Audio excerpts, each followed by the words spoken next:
When it comes to social media and online video in general, there are none that are as big as YouTube. What started as a dating app transformed into the second largest website in the history of the internet, right under its owner, Google. It's become the default destination for video content for literally billions of people. And while this platform has a mountain of issues, all in all, it's a great platform to use, despite their bad decisions. But because YouTube is so big, it's created a monopoly on video streaming websites. So if you want to watch videos on any device, you'll probably go with YouTube. But over the years, some other video streaming websites were created to compete with YouTube, and there are shockingly a lot of them. So in this video, I wanted to go through 14 YouTube competitors to see if they can stand toe-to-toe with YouTube, or even exceed it. So without further ado, let's begin.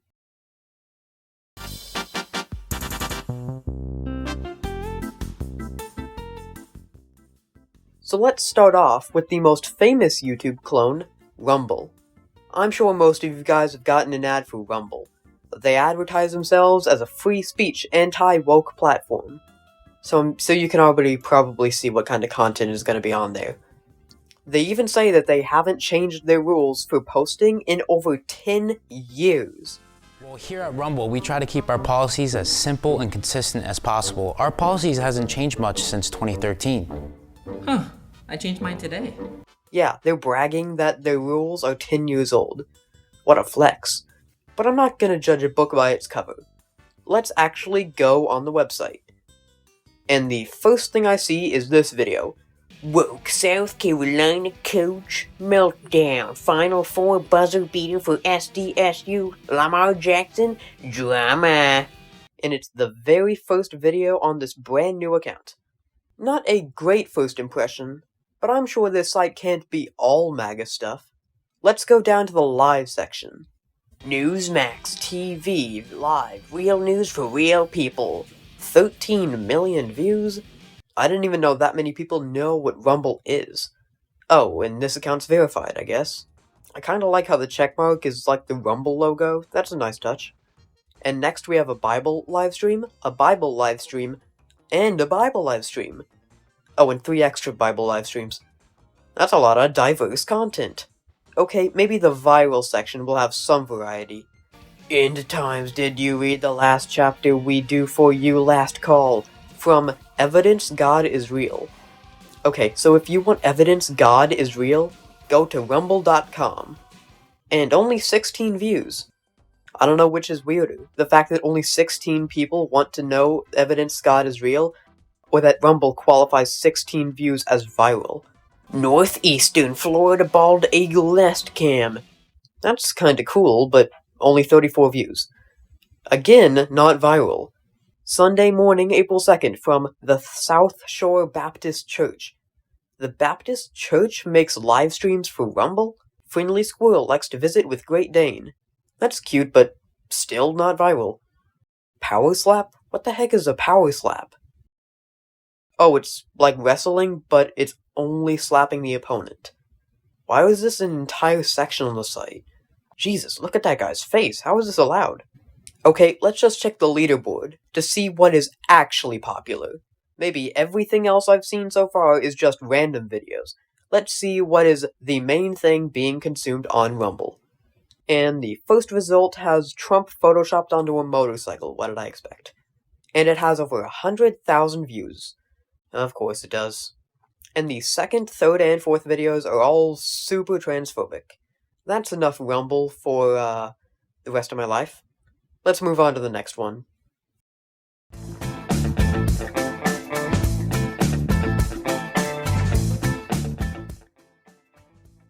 Now, Odysee has a very similar backstory to Rumble, with it being started as just a YouTube clone, but attracting a very far-right user base because they let anything be uploaded. Evian Leedig from the International Center for Political Violence called Odysee the YouTube for the alt-right. Not looking very good for Odysee, but that's just word of mouth. How about we actually go on the site? And just off of first impressions, I kinda like the vibe. I love their logo especially, it just looks so cute, but it does remind me of a certain other astronaut character. And they immediately start advertising Odysee Premium Plus. Why not just call it Odysee Premium or Odysee Plus? Why both? But you know, this is some pretty good UI.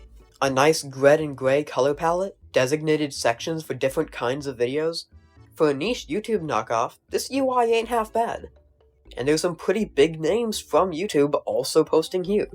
You got Some Ordinary Gamers, Mauler, and even Meat Canyon. And that's really where my positives end.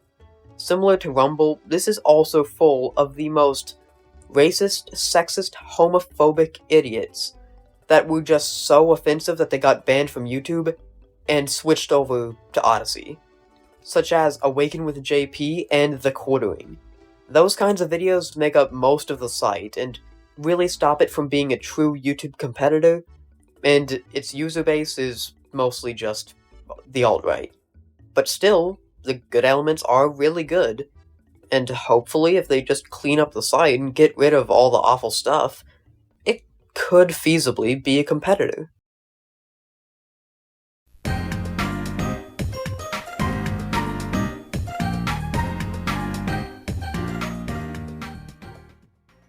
Now we're starting to get to the really obscure sites. So obscure that this doesn't even have a Wikipedia page. And going on the site, yeah, you can tell, just by how bad the UI looks. I mean, it functions, it does its job, but just doesn't feel polished. But honestly, that's where my criticism ends. Yeah, surprisingly, Tilvids is pretty good. From what I've seen, they're really consumer-friendly.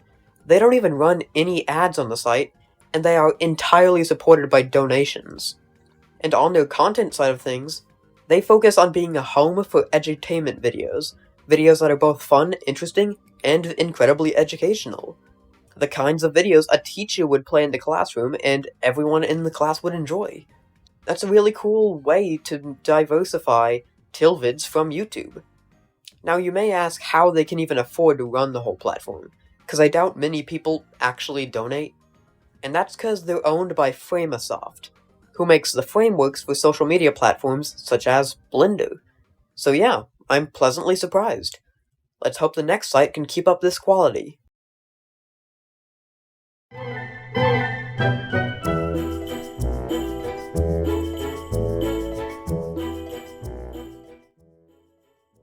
Now, Storyfire has a super interesting backstory. From all the research I've done on YouTube competitors, this is the first one to be started by a former YouTuber, specifically Jesse Ridgway, also known as Mick Jugger Nuggets.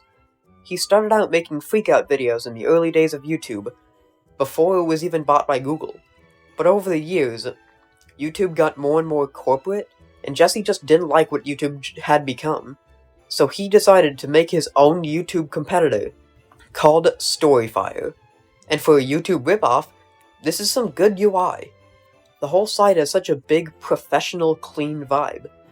And they clearly want to seem professional because of the quality control that they in place. You see, you can't just upload and publish a video. It has to be manually approved to be posted, which has resulted in a lot of bad or useless content not being on the site. While other platforms like Rumble or Odysee let anyone post anything with absolutely no quality control or guidelines, Storyblocks is the opposite and wants to provide the best content possible. And that's pretty commendable. But by the time the site launched, YouTube was already the default video platform, and they just couldn't compete.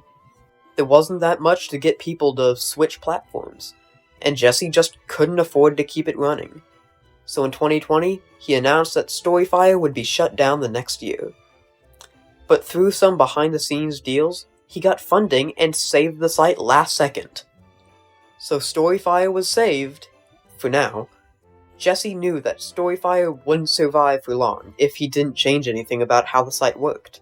So he made drastic shifts in the type of content they host. And in 2023, not only can people post videos, but they can also post writings and their equivalent to tweets. And all of those have their own section. And that worked out, because now they have something unique about their site that gives people a reason to switch over. and nowadays, the site's doing pretty well. And it's really the best YouTube alternative around. But still, it's never gonna truly compete with YouTube.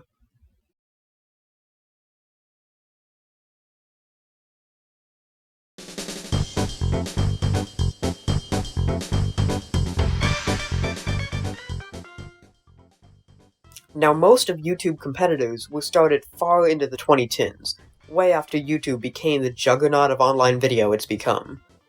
But one site called Vimeo, which you're probably aware of, was actually started almost 3 months before YouTube. And interestingly, it was created by the one and only Jake Lodwich and Zach Klein. And while most people have no idea who these dorks are, they are actually also the creators of College Humor, one of the biggest dark humor sites on the early internet, which, ironically, went on to become a YouTube channel, and that's the main place they upload content. Vimeo started out similarly to YouTube, just a place where people can make or watch videos. But arguably, Vimeo was better than YouTube in a ton of ways. At the start, they really focused on the creators, with a ton of tools for video creation and uploading, and not to mention having a much better resolution than YouTube, even being the first online video platform to have 1080p videos. So Vimeo was on track to become the true YouTube competitor that we've all been waiting for. But after Vimeo was bought, the site was taken in a completely new direction, and now their focus is providing video sharing tools for other big companies, and making money from companies buying different plans for perks. Technically, anyone could upload and watch videos, but just by looking at the view counts, you can tell that it's a very, very tiny percentage of Vimeo's user base that actually use it as a YouTube-like site. If Vimeo just continued to be what it started as, it might have been a major competitor. But they went in a different direction, and that seems to be working out for them, with them making over $100 million in December alone, so who am I to judge? It's not like we're out of YouTube competitors.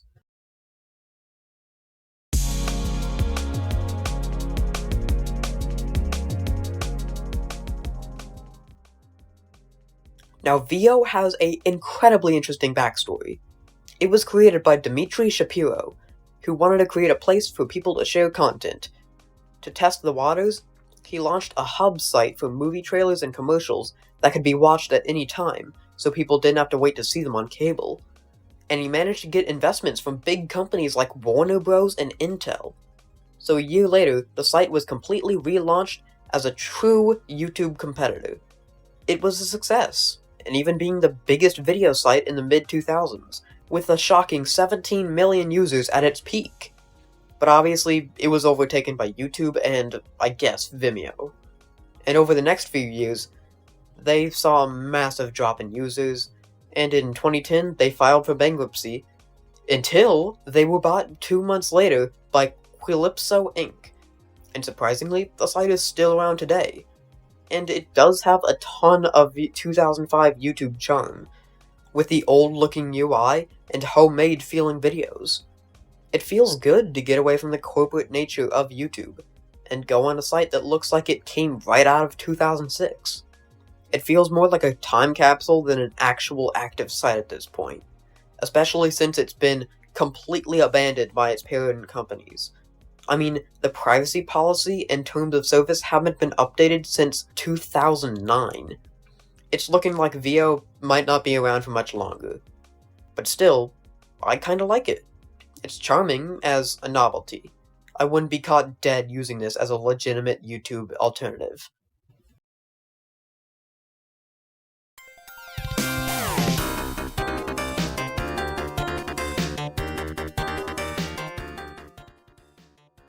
All the way back in 2014, two men named Warren Schaefer and Alex Binzer had an idea to make a site that combined the community forum aspect of Reddit and the video uploading and watching element of YouTube. And honestly, it's a pretty good idea. And many investors thought so too, because they got over $3 million in funding, even getting an investment from Reddit themselves, and they launched in April 2015. And in just a month, had a whopping 30 million active users. They even attracted some big names like Your Movie Sucks, I Hate Everything, and psychic pebbles. So the future was looking bright. But despite having one of the best launches a site could have, they just couldn't compete with YouTube. Their user base got smaller and smaller, until they got to a point where they couldn't afford to keep it running. So on December 1st of 2017, the founders announced that Vidme would shut down 14 days later. And yeah, they went through with that. Vidme is dead. I think it's the first site I've talked about in this video that's just straight up dead. Going through the Wayback Machine, it seemed like a nice, good platform. But I guess no matter how good the site is, nothing could ever compete with YouTube.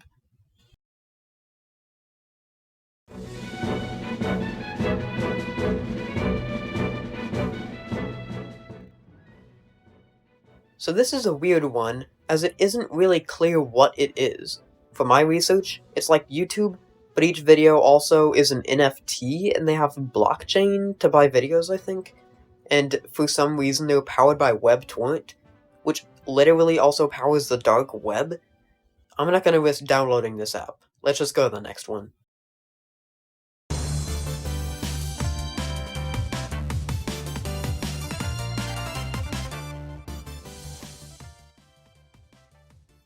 If China is known for one thing, it's the food.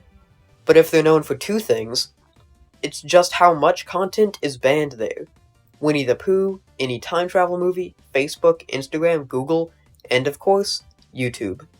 Despite how big YouTube is, it's still not allowed in China.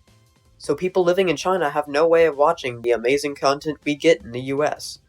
So to scratch that itch for YouTube-like content, Youku was created. Super creative name, by the way. Youku was created in 2003, almost 2 years before YouTube launched, by Victor Koo. Oh, that's why it's called Youku. And unlike all the other YouTube clones, this one was actually super successful. I mean, obviously, they didn't have a competitor in China. In the first 3 years, they made over $110 million. And at its peak, was the #1 most popular Chinese internet site ever. And on average, they get 800 million views per day. I obviously don't know the exact numbers, but I'm betting Youku might just be as popular as YouTube. So why don't we go on the site and check it out? I want to see what kind of content they got. Okay, on the Youku homepage, and oh yeah, I can't read Chinese. Let's use Google Translate. And boom, English. Oh, got a pop-up message. It's telling me to log in immediately. Is this a threat? Okay, we got some rom-coms, sports, cat videos, and that's the entire page. That's kinda funny. Not a ton of content. So it turns out that in 2012, they merged with Tudou, another Chinese YouTube ripoff, and over the years they became more and more picky about what videos would get published, and they've ended up with mostly movies you pay for with a VIP membership, and corporate videos, and maybe 1 or 2 actual independent videos. That kind of defeats the purpose of why sites like YouTube exists, and for me, Youku isn't that great. But I mean, 8/10 of a billion people use it every day, so who am I to judge? But that begs the question, if China has their own YouTube ripoff, has any other country made their own? Well...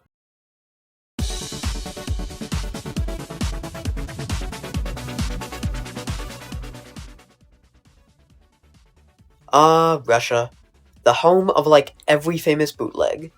If it exists, either China or Russia made a ripoff of it. So of course, Russia had to make their own YouTube. And the name is hilarious. Rutube. They're not even trying to hide that this is just Russian YouTube.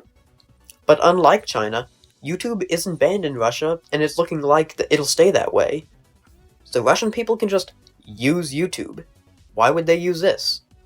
Well, let's see what Rutube actually looks like. So we got a Russian The Masked Singer ripoff on the front page. Let's see what else is on the... What the hell is that? And why does that button say, "to come in"? A lot of the stuff on here is gibberish because it had to go through Google Translate. They got a section for Russian politics that I have absolutely no knowledge of. A Hell's Kitchen ripoff. Ooh, and a new episode of The Mask Show, my favorite. They seem to be combining elements of other sites, like the gaming hubs from Twitch, the Shorts feed from TikTok and YouTube Shorts, the TV channels from the million cable streaming services, radio stations from Spotify, and of course, indie videos from YouTube. But interestingly, at first I thought they didn't even have user-generated content. But it turns out they actually do. It's just hidden in the algorithm.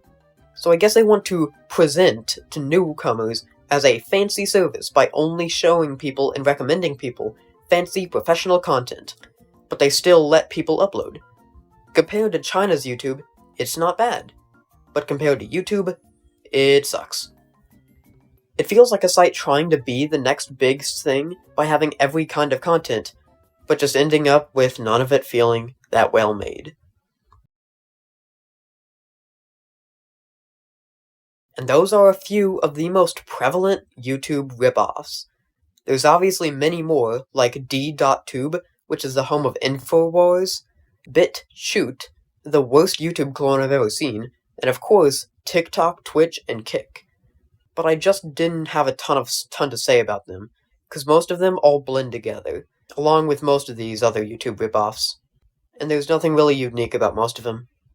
There's a reason why all of these YouTube competitors will never dethrone YouTube.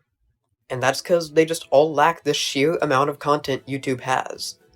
YouTube is the home of millions of great content creators, and these other sites just don't have as many. The only reason sites like Storyfire or Vimeo are still around is because they go in a different direction that gives people a reason to use their site and not YouTube. YouTube has gotten to a point where they're just too big to fail. Even when they make terrible decisions, what are people going to do? Use Storyfire? No, they're just going to keep using YouTube. They really have a monopoly on videos on the internet.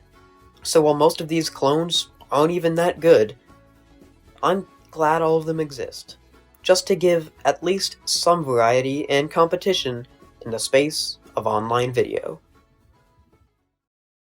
So anyway, thank you so much for watching. Like and subscribe if you thought this was a good video, and I hope I see you at my next video. Bye!